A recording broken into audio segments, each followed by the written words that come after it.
Yeah, with that group? Okay, no worries, all good. Now for the next few minutes we're going to hang around a triangle here, so feel free to explore this area, have a look at the Hobbit house first, take your first photos. Just don't go past the blue door that way, that's the way to the pub, we'll get there later.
Do you have a guess? And that's the one that they had to repaint all the Yes. Yeah. 376,000 leaves. Yeah, it's easy to pick out when it's windy because it doesn't move in the wind like a normal tree. But when it's still like this, it's in the gardens. So we have a team of gardeners looking after them. They get to decide what they plant usually, and they also get to take home once they're ripe, whatever's ripe. So yeah, a lot in these movies.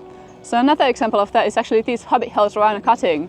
Now the yellow door behind you that you walked past, that one's quite large. It was built on a 90% average human scale. So most of us, if we stand in front of that one, we look like hobbits, like we fit right in. But we do have some smaller Hobbit hills too on the other side. These two were built on a 60% average human scale. So you get a very tall person, stand next to those ones, and you got yourself a wizard. That's exactly what they did.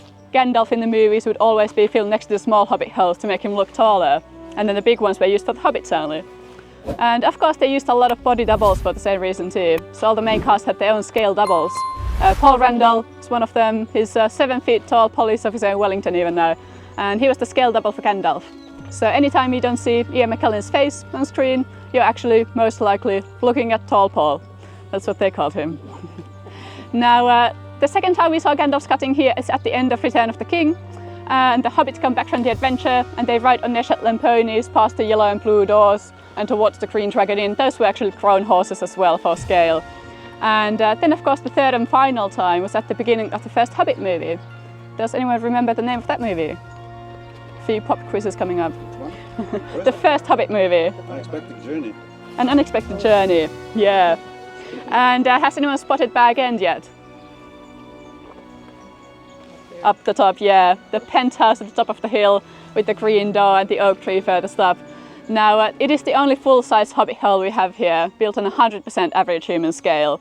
And it's where Bilbo Baggins lives, of course.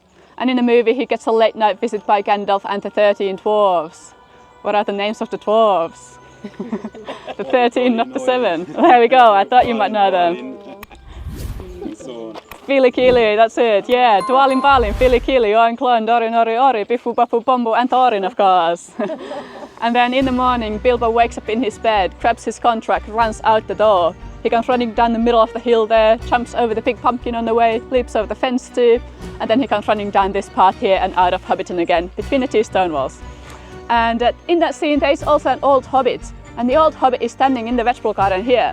And when Bilbo runs past, he goes, "Mr. Bilbo, where are you off to?" And then Bilbo says, "Can't stop, I'm already late." "Late for what?" And what's the next line?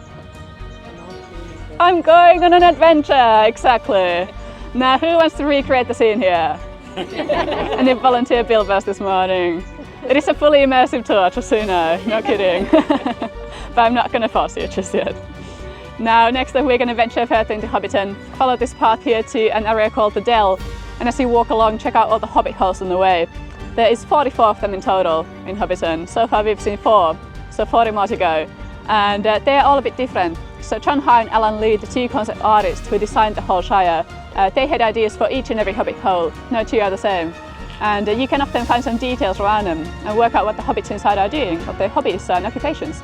So we've got the fisherman's house coming up, and there's even a town drunk living in the corner of the dell. So of course we've already seen some doors, and soon enough we will see more doors. And when we leave we will be Gondor. But today we will not see Dumbledore. Jokes will only get worse.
So it was never meant to be permanent like this.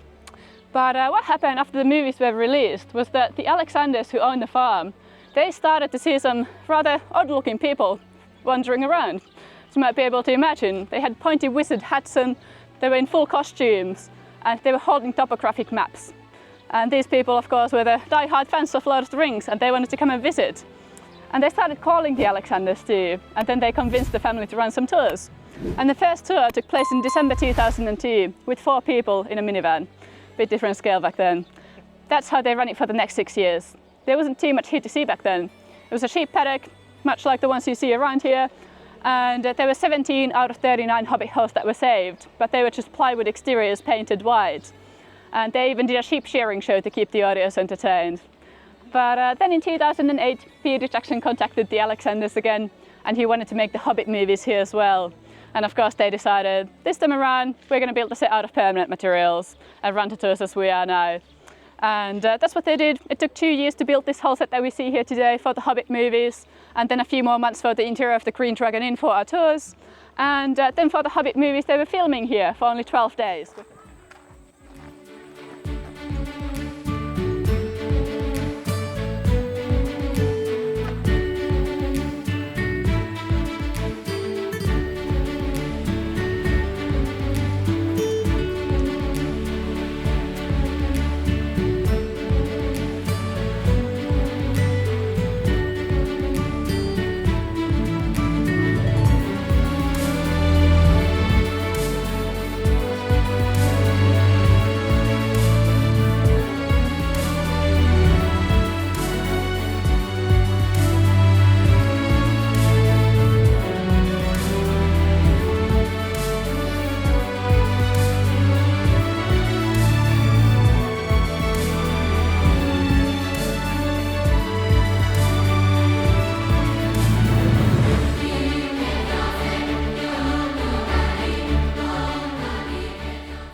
Field, you're more than welcome to go in the grass too and have a look around. You can obviously try the seesaws and the lawn games, or maypole is all yours. I'm gonna untangle it. Yeah, so I actually thought it was Swedish invention, but people from all over the world have told me they've got their own version. Sometimes the top is going round and round. This one you just go round and round and make the pattern, yeah. That's not a bad effort. I've seen much worse. We tried it once with the other tour. So every time you meet a new person, you're going to go either in or out, over or under. Get what I mean? And we're going to go in first and then out when the next person comes along. Everyone who's facing the other way is going to move that way too and do the exact same thing, but they're going to go out first and then in. All right. Exactly, you get it. Behind me. Yeah, so in, out, and out, in. All right, let's give it a go. 1, that way, yep. And I'll go this way. Over, under, and yeah, skipping and singing once you get confident. Sick. I'm not sure, babe. I think it's Try and keep the same pace. I think I'm going this way. It's, yeah, sort of. now. No, me neither. It's okay. It's art. Yeah. Why are you always going the outside? I think that's what we're meant to do. You go in the same person. When you meet the same person, you always go in and out. There you go. No, that's not right. Now we swapped it. All right. Yeah. All right, that's beautiful. Round of applause. Well done. Good effort. It's not exactly the pattern we're going for usually, but it is a pattern. Now, this is of course the party.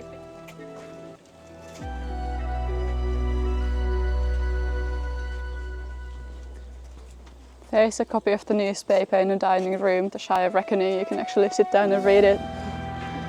I'm still waiting for a chance to read the whole thing.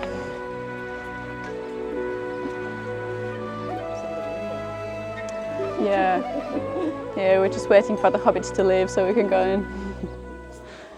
Some of the Alexander family were actually watching the party scene being filmed. They were sitting at the top of Bag End looking down, but none of them had read the books or anything, so they had no idea what was going on until a couple of years later. Apparently Ian Alexander, when Peter Jackson told him he wants to film the Lord of the Rings here, he went, "The Lord of the what?" Well aware of them now. But yeah, the yellow door, backshot row number 3 right here, of course belongs to Samwise Gamgee and Rosie Cotton after they get married. This is where they move in. And you might remember the final scene of The Return of the King takes place here. Sam walks along Backshot Row to the yellow door and a little girl runs out the door and gives him a big hug. Now that was a really emotional day for Sean Astin, who plays Sam, because that was his real life daughter, Allie Astin, who played his daughter in the movie. And she was three years old at the time, had no clue she was in a movie set. So Peter Jackson just told her, "Go give your dad a big hug." And then they filmed that. Exactly what we see, quite cute. And also in the same scene, Rosie comes out holding a baby boy in her arms. And that was also her real life daughter, a tiny Maisie MacLeod, 8 months old. Daughter, not a boy. First we'll see the parlour, the bedrooms and the bathroom, and I will let you know when it's time to move into the kitchen and dining rooms.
ginger beer for him. Yep.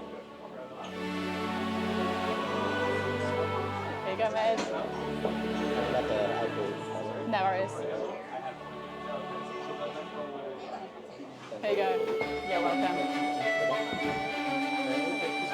No worries. You're welcome.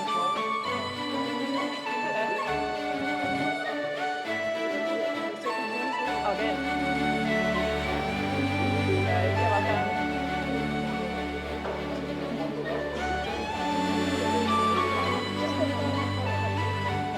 Cool. Ginger beer? Cool. No worries.